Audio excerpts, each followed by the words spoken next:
ഇപ്പോൾ തൃശ്ശൂരിൽ നിന്നും വാൽപ്പാറയിൽ ഒരു വലിയ വാഹനാപകടത്തിന്റെ വാർത്ത വരികയാണ്. മലയാളികൾ സഞ്ചരിച്ച ടെമ്പോ ട്രാവലർ അപകടത്തിൽപ്പെട്ടിരിക്കുന്നു. അതിരപ്പള്ളി ഭാഗത്ത് നിന്ന് പൊള്ളാച്ചിയിലേക്ക് പോവുകയായിരുന്ന ടെമ്പോ ട്രാവലറാണ് മറിഞ്ഞത്. കൊക്കയിലേക്ക് മറിയുകയായിരുന്നു.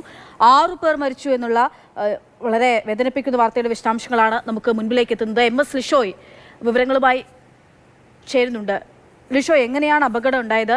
6 പേർ മരിച്ചു എന്നുള്ള കാര്യം സ്ഥിരീകരിക്കുന്നു. ബാക്കിയുള്ള ആളുകളുടെ അവസ്ഥ എന്താണ് സംഭവിച്ചത്?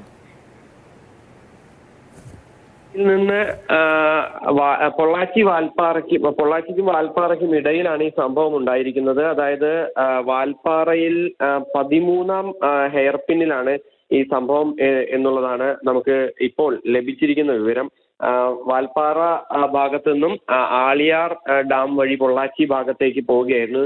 നിരവധി ഹെയർ പിന്നുകൾ ഉള്ള ഒരു വഴിയാണ്. ടെമ്പോ ട്രാവലറിലാണ് ഈ സംഘം സഞ്ചരിച്ചിരുന്നത്. ആ ടെമ്പോ ട്രാവലറിൽ സഞ്ചരിച്ചിരുന്ന സംഘമാണ് ഇപ്പോൾ ഈ ഒരു അപകടത്തിൽപ്പെട്ടത്. പൊള്ളാച്ചി പാതയിൽ ഇതിലെല്ലാം തന്നെ മലയാളികൾ ആണ് ഉണ്ടായിരുന്നത്.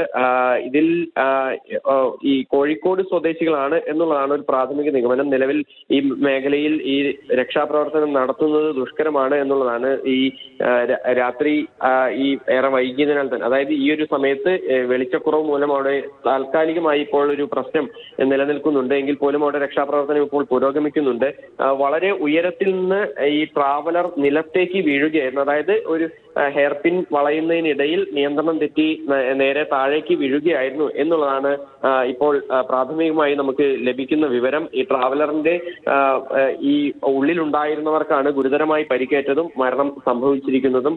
ഈ മേഖല എന്ന് പറയുന്നത് വലിയ ആഴമുള്ള ഇടമാണ്. ഏകദേശം 42ഓളം ഹെയർ പിന്നുകൾ ഉള്ള ഒരു പാത കൂടിയാണ്. വാൽപ്പാറയിൽ നിന്ന് ആളിയാർ ഡാമിനോട് ചേർന്നുള്ള ആ പരിസരത്തേക്കുള്ള പാതയാണ്. അതുകൊണ്ട് തന്നെ വളരെ അപകടം നിറഞ്ഞ ഭാഗം കൂടിയാണ്. മൂടൽമഞ്ഞൊക്കെ ഉണ്ടാകുന്ന ഒരു സമയത്ത് റോഡ് പോലും കാണാൻ ബുദ്ധിമുട്ടുള്ള ഒരു ഇടം കൂടിയാണ്.